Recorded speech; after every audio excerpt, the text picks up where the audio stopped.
maraim-baovao fiombonam-bavaka anomboana ny tontolo andro miaraka amin'ny tompo isan'andro amin'ny ora sasany maraina ao amin'ny FJKM misotro fitiavana.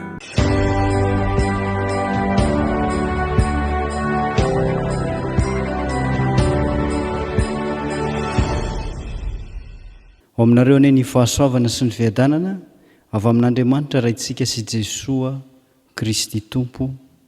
Amen. Ny salamo fa 5:50. Salamo fa 5:50 andininy voalohany ka hatramin'ny fahadimy. Salamo fa 5:50 andininy voalohany ka hatramin'ny fahadimy ary mandingana eo amin'ny andininy fa-90 sy ny fa-70 no manitsika eo am-pailatanantsika iarahantsika misaotra sy midera an'Andriamanitra. Andininy voalohany ka hatramin'ny fahadimy mandingana amin'ny andininy fa-90 sy ny fa-70. Dia ary sika iaraka hitsangana riavako hisaotra sy deran'ny Tompo. Iarahantsika miombona ny salamo manao hoe: afao amin'ny fahavaloko ao Andriamanitro, asondroto eo amin'ny avo aho tsy ho azony izay mihodina amiko. Afao amin'ny mpanao ratsy aho ary vonjeo amin'ny mpandatsa-drà. Fa indro manotrika hahazo ny haiko izy, miangona no hitrahiny mahery.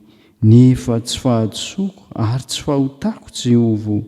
Tsy heloko no hiazaka zany sy homanany, koa mifoaza hitsenahy ka jereo.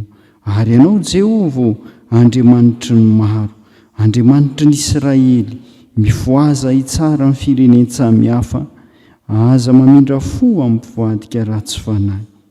Fa izao kosa dia hira ny herinao ary iobo ny famindramponao noho ny maraina, satria fiarovana avo ahy ianao ary fandosirako amin'ny andro fahoriana. Rieriko, ianao no ankalazaiko, fa Andriamanitra no fiarovana avo ahy, dia Andriamanitra izay mamindra fo amiko. Indre tokoa ny fitiavanao anay ry Jesoa Kristy mpamonjy anay eo, ry Andriamanitra ray tsy toa izay nahafoy ny zanakao anay. Misaotra anao zahay noho ny amin'ny fitiavanao, noho ny amin'ny fihetrenao lalina teto amin'izao tontolo izao, ary namelatra lalam-pamonjena mba hizoranay. Midera mankalaza manome voninahitra anao izay ry avy indrindra. Ankehitriny eo anatrehany izany fitiavanao lehibe anay izany, mahatsiaro tsy mendrika izahay. No tiavinao kanefa mivadika mandrakariva, mindeha araka ny nahamponay, tsy manao izay sitraponao, izay ambaranao sy ampianarinao anay isan'andro. Mifona aminao izay Tompo, fa tsy mendrika anao, tsy misy marina aminay na dia kely aza. Ary izany indrindra ny angatahanay mba hanadiovanao anay, hamelanao ny elokay, hanavaozanao anay amin'ny alala ny fanahy masina.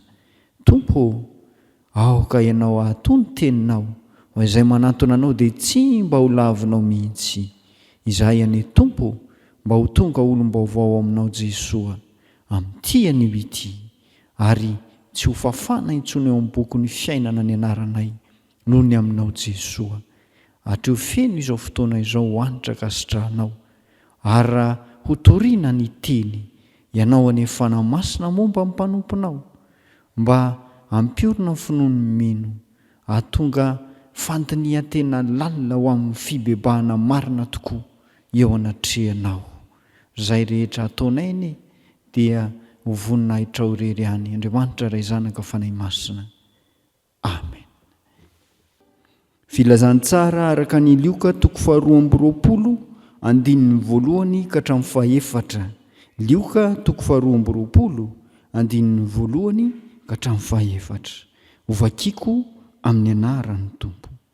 Ary rehefa mbiakaiky ny andro firavoravona fihinanana ny mofo tsy misy masirasira, dia ilay andro atao hoe Paska, ary ny lohan'ny mpisorona sy ny mpanorandalàna nitady izay hamonoany an'i Jesoa, nefa natahotra ny olona izy.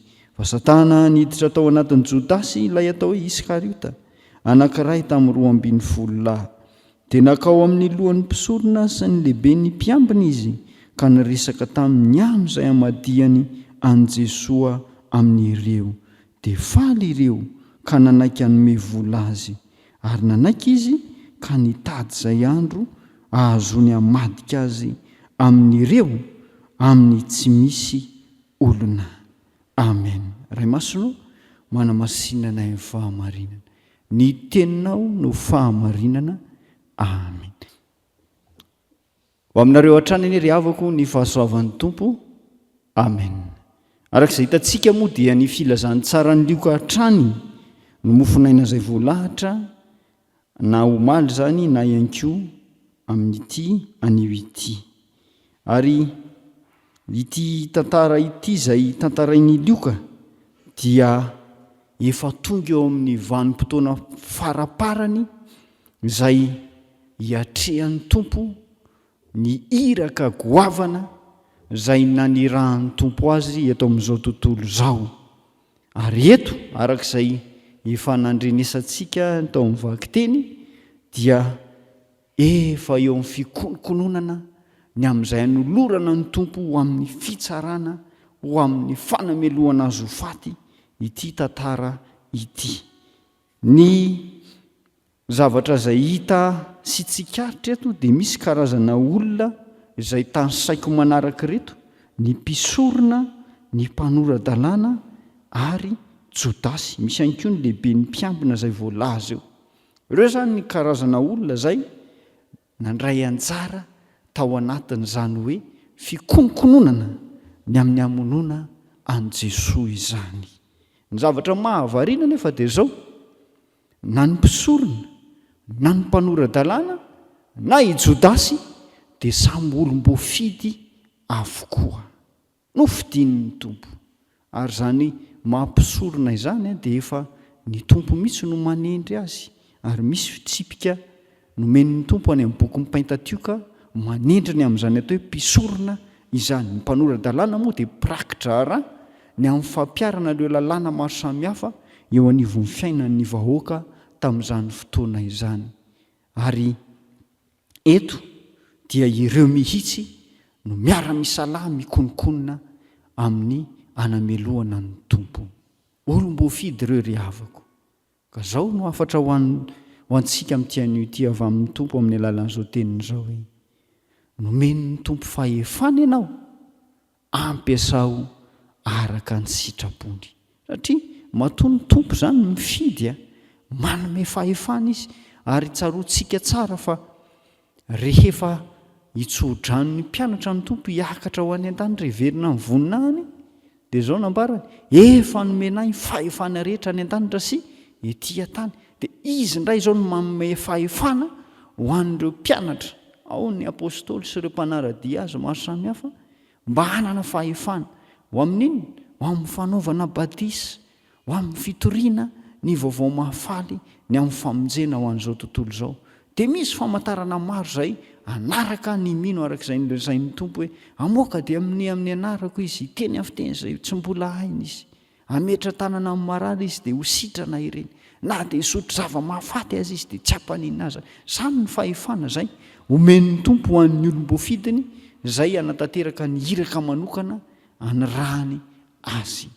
Ary eto resakitsika ny atao hoe mpisorona mpanora-dalàna eo amin'ny 1:voalohany sy ny 2 ny ingaitsika ao anatin'izany fizarana voalohany zany hoe: omen'ny Tompo fahefana ianao, ampiasao araka ny sitrapony. Jereo tsara fa raha ny rarahany zany atao hoe mpisorona izany dia anatanteraka fanompom-pivavahana, asa-pisoronana ho an'Andriamanitra, ho solo-tenan'ny vahoaka. Raha misy diso eo anatrehan'Andriamanitra dia ny mpisorona no mitondra fanatitra ao an-tempoly. Any amin'ny testamenta taloha no ahitantsika izany. Torak'izany koa ny mpanora-dalàna izay natao ampatsiahy mandrakariva ny vahoaka ny amin'ny lalàna izay tokony ho tandremana, mba ho voatahiry ao amin'ny fahamasinana eo anatrehan'Andriamanitra. Ary raha ny tokony ho izy ary ny mpisorona sy ny mpanora-dalàna tamin'izany dia tokony mpiara-miasa amin'ny Jesosy, mpiara-miasa ihany koa amin'ny mpaminany tahaka ny Jaona mpanao batisa. Kanefa indrisy fa eto miara-mioko izy anameloka ny Tompo. Indrisy ry havako, toe-pon'olombelona izany. Satria nahoana? Ady fahefana. Ady fahefana no misy ny zavatra zay atahorany reto mafy matsy satria fahefampivavahana tamin'izany fotoana izany dia mifamatotra amin'ny fahefam-piarahamonina satria mifaningotra ny fitondram-pivavahana sy ny fitondram-panjakana tamin'izany ary mifampiankina ary ny fiheverany reto mpanorandalàna sy misorona ireto tia Jesoa ty rehefa ho asandratra ny olona satria voatsela isika nankalaza ny amin'ny sampandrofia zay nisehoany Jesoa amin'ny mahampanjaka azy. Fiheverany ireo dia zao hoe rehefa iseho amin'ny mahampanjaka azy ity tompo ity, jereo ny famantarana maro zay nataony, ny fahagakana maro samihafa dia andraho ho voatotoana ny tompontsoa maro samihafa izay niarahany tamin'ireo fanjakana romanina zay ny feno vahoaka tamin'izany fotoana izany. Ady fahefana akitso rano zao ary zay ny mahatonga anireto olom-boafidin'ny tompo ireto mikonikonina ny amonona ny tompo. Raha avako malala move mandraka kehitriny tsy hitantsika miariary hatrany izany. Eo le olom-boafidy maro ary indraindray aza dia ny tenantsika koa tafalatsaka ao anatin'izany. Jereo tsara ny tompo any no mifidy atsika. Ahoana nambarana ny filazany tsara araka ny Jaona toko 5:5-4 tsy anareo no mifidy ahy fa izaho no mifidy anareo ka manendry anareo mba handesiamo mba haretany vokatrareo mba homeny ray anareo zay rehetra ankatahanareo amin'ny anarako na inona na inona. Zany nambarany tompo. Izy no mifidy mba hahatonga vokatra amin'ny alalan'ny olom-boafidin'ny tompo. Kanefa eto vokatra ratsy no hita ataon'ny reto mpisorona sy mpanorandalàna ireto. Eo anivon'ny fiainam-piangonana ry avako dia ahitantsika an'izany ihany koa.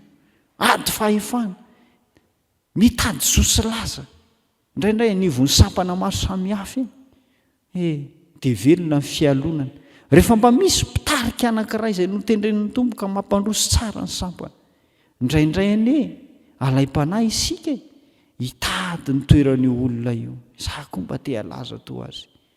Tamin'izay nanao sefala tamin'ny fotoan'androny dia misy ny olona izay mirotsaka hanao andreny, indrindra ohatra hoe miomana ompiandry na ompitoriteny, hanao katekista. Alaim-panahy hoe ohatra ny mahafinaritra izany miakatra polopitra izany, mba te hitovy tahaka ny mpitandrina, mba te hametra tanana satria ohatra ny mahafinaritra ilay manana fahefana.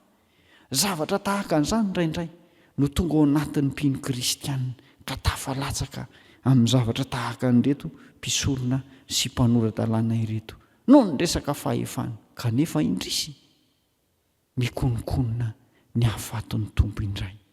Ry havako, eo anatrehany asa fanompoana izay tandrify anao, men'ny tompo fahefana ianao amin'ny fifidianana izay nanendren'ny tompo anao araka ny sokajiny avy. Ampiasao izany ho araka ny sitrapon'Andriamanitra mba tsy hainao indray no andeha hikonikonina ka hitady izay animbana ny mpanompo namanao izay nirahan'ny tompo koa mpiara-miasa aminao ampandrosoana ny asan'ny fiangonana. Tahaka an'izay nataon'ny mpisorona sy ny mpanorandalàna mikendry izay hanameloka hafaty an'i Jesoa. Raha tokony ho mpiara-miasa indro fa lasa mifamingana mifamotika movy akasitrahan'ny tompo izany ry avako. Fotoana fandinihan-tena izao mitarika antsika ho amin'izany ny tompo tandremo. Omen'ny tompo fanomezam-pahasoavana ianao, omen'ny tompo antso manokana ianao. Amin'izany dia misy fahefana ampindraminy ianao. Ampiasao izany ho araka ny sitrapony. Fa ny zavatra faharoa ry havako eo anatrehan'ny olom-boafidin'ny tompo izay omen'ny fahefana dia zao hoe omen'ny tompo fahefana ianao aza mivadika aminy. Omen'ny tompo fahefana ianao aza mivadika aminy. Andininy fahatelo ka hatramin'ny andininy fahefatra ahitantsika izany. Jereo tsara fa Jodasy eto no vidin'ny tompo isan'ny 12 lahy. Ary Jodasy dia lambaran'ny lioka hoe Satana niditra tamin'ny Jodasy. Jereo tsara fa ny olom-boafidin'ny tompo zany rehefa tsy miambina, rehefa tsy mitandrina dia maninona? Satana no miditra ao aminy.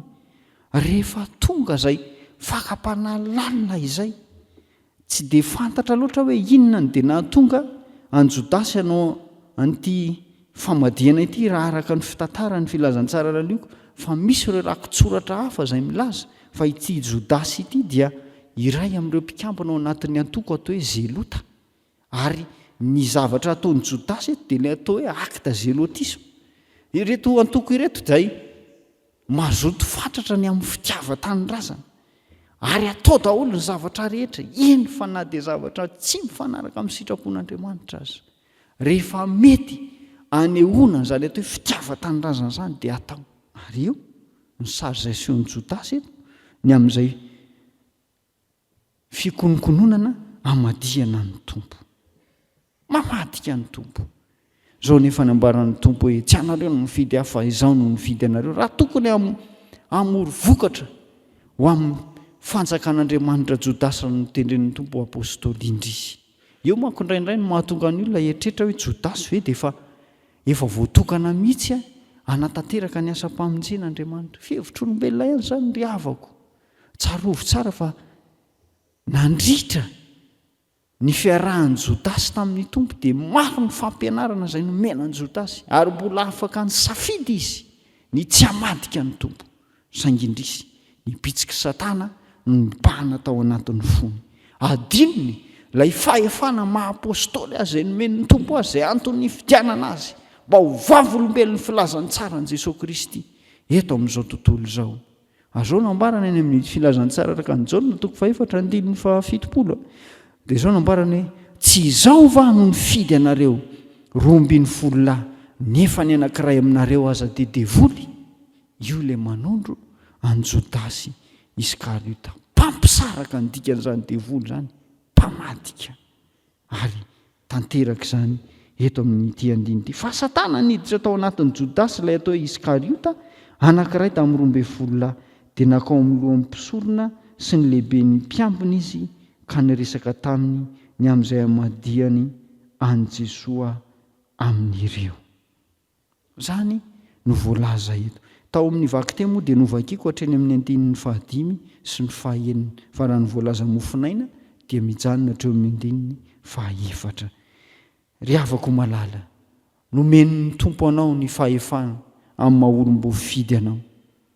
Nomeny fahefana ianao hanitsaka ny menarana, hanorotoro an'ireny fahefany maizina ireny, satria ny fahefan'ny tompo no nomena anao. Mananatra anao ny tompo amin'ny alalan'izao teny izao hoe ampiasao izany ary tandremo mba tsy hamadihana azy. Firofiro moa ry havako ny mpino kristiana izay no tendren'ny tompo noho ity resaka ady fahefana ity, manao zavatra mifanohitra amin'ny antso izay nanendren'ny tompo azy. Misy aza noho ny fahefana mandeha miditra anatin'ireny karazana fikambanana miafina ireny ary manao fatitra amin'ny Satana mihitsy. Ireny nefa dia endriky ny famadihana an'Andriamanitra. Ny fahefana izay omen'ny tompo indrisy avadika ho amin'ny fahefana ao amin'ny maizina. Noho n'inona? Noho ny ady fahefana. Fa ity Jodasy ity izay nresahantsika teo, le hoe acte zélotisme, satria ireto zelota ireto dia mazoto amin'ny fitiavan-tanindrazana mba hanafaka ny vahoaka tamin'ny fanaingejan'ny Romanina, ary rehefa niseo Jesosy amin'ny mahampanjaka azy avy hatrany dia nirohatra izy ireo hoe ity tokoa ilay hoasandratra mba hiarahantsika mioko amin'ny fahefana Romanina, ahafahantsika indray mamerina ny fandriampahalemana eto anivon'ny firenentsika. Fisainan'olombelona izany ry havako. Ary izay no nahatonga ny Jodasy tafalatsaka tao anatin'izany hoe famadihana ny tompo izany, hanao an'ity acte zélotisme ity ho amin'ny fitiavan-tanindrazana. Izay no mety ho fiheverany tao anatin'izany. Kanefa adinony fa ilay fanjakana tian'Andriamanitra ahorina tsy fanjakana eto amin'izao tontolo izao ihany, fa fanjakana ilay maharitra mandrakizay, ilay manova ny fahafatesana ho fiainana vaovao maharitra mandrakizay, ilay fahafatesana izay toka lasa fitaovana entin'ny Satana ampitehana ny olona, ampitehana ny fanantenana izay ao anatin'ny olona. Io namboarin'ny tompo amin'ny alalany nahafatesany sy nitsanganany ho lasa lalana mahafinaritra hiampitana ao amin'ilay tena fiainana. Mahay zavatra rehetra ny tompo ry havako, fa na dia teo aza ny toe-pony Jodasy tanteraka ny asa famonjena. Fa inona no afatra ho anao ary? Volom-boafidin'ny tompo ianao nomeny fahefana, aza mivadika amin'ny tompo. Ny fahefana omenanao aza entina hamotsofotsiana ny voninahitr'Andriamanitra fa ataovy ho araka ny sitrapony. Dia dinio hoe ny asa fanompoana izay tanterahantsika mbola ao anatin'ny vaholam-pamaritana izay nanendren'ny tompo ihany ve? Saola efa mivadika amin'Andriamanitra ny zavatra ataontsika ka tsy ahasoantsika izany. Fantatsika ny tantaran'i Jodasy izay tantarain'i Petera ny asan'ny apôstôly, ny hafarany fa nananto tena izy. Ary isika koa mba tsy ho tohaka ny Jodasy fa hijoro hiorina mandrakariva amin'izany fifitianana sy fahefana nomen'ny tompo izany, ary ho voatahiry isika mandra-piavina eny amin'ny rahony lanitra. Ao no ambaran'ny tompo hoe sambatra amin'ny mpanompo izay hitan'ny tompony ka manao ny asany raha anazy raha avy izy. Ho tendreny ho mpanapaka amin'ny be izany rehefa nahatoky tamin'ny kely. Isika anesan'izany rehefa tonga any amin'ny rahony lanitra ny tompo, mba tsy ho lavina tahaka ny Jodasy satria nivadika taminy, mba tsy ho lavina ihany koa ka ho tafalatsaka tahaka an'ireto mpisorona sy mpanora-dalàna ireto, mikonikonina indray hanompo an'i Jesosy indray mandeha indray eo amin'ny hazo fijaliana. Isika ho voatahiry mandrakariva amin'ny finoana ao amin'ny tompo. Dia mahereza ry avao, hevery mandrakariva ny teny izay ampianarina anao amin'ity anio ity. Aza mivadika amin'ny tompo ary ampiasaon'ny fahefana nomena anao ho araka ny sitrapon'Andriamanitra. Ampandrosoana ny asan'ny fiangonana, hitaomanareo ondro ny tompo izay mbola hivela amin'ny vala mba ho isan'ny mpino handray ny famonjena amin'ny alalan'i Jesosy. Ho aminareo ny fahasoavana an'Andriamanitra irery ny voninahitra. Amen. Ivavaka isika. Tompo, tsy mendrika ny atao hoe zanakao izahay, tsy mendrika ny holom-bo fidinao. Ao mahatsinitsinina anay nefa no mifidy anay ianao. Tsy firy moa tompo ny endry eto amin'izao tontolo izao, fa izahay ao mahatsinitsinina anay indrindra no nofidinao, omenao fahefana mba ho mpiara-miasa aminao, ampandroso ny asan'ny fiangonana. Ireo olona marobe izay mangetaheta famonjena, omeo anay tompo ny fanamazoto, mampahereza anay fanamasina, mba hazoto ampiasa ny fahefana izay ampindraminao anay ho amin'ny sitraponao ary koa ho amin'ny fahatahorana anao, ka sanatria ny tompo izay hivadika aminao amin'ny asa rehetra izay tanterahanay. Tehirizony ao amin'ny finoana izahay tompo, aritra tsy miova. Io ny tontolo andronay mba ahatanterahanay koa ny teny izay nampianarina anay tamin'ity anio ity. Sitrakay miara-miombona amin'ilay vavaka nampianarinao manao hoe Rainay izay ny an-danitra, ho masinana eny anaranao, ho tonga ny eny fanjakanao, atao any eny sitraponao ety atano tahaka ny eny an-danitra. Meo anay ny izay nasaza ao anay, ary mamelany elokay tahaka namelanay izay meloka taminay. Aza mitondra anay ho amin'ny fakapana, manafana amin'ny ratsy, anao ny fanjakana sy ny hery ary ny voninahitra mandrakizay. Raiso amin'ny finoana sy amin'ny fanantenana ry avao, ny tsodrano izay omena sy atolotra anao amin'ny anaran'ny tompo fa ho tanterahany aminao izany. Fiadanana ho an'ny rahalahy ary fitiavana mba amin'ny finoana avy amin'Andriamanitra ray sy Jesosy Kristy tompo, ny fahasoavana ho amin'izay rehetra tian'i Jesosy Kristy tompontsika amin'ny fitiavana tsy mety levona. Amen.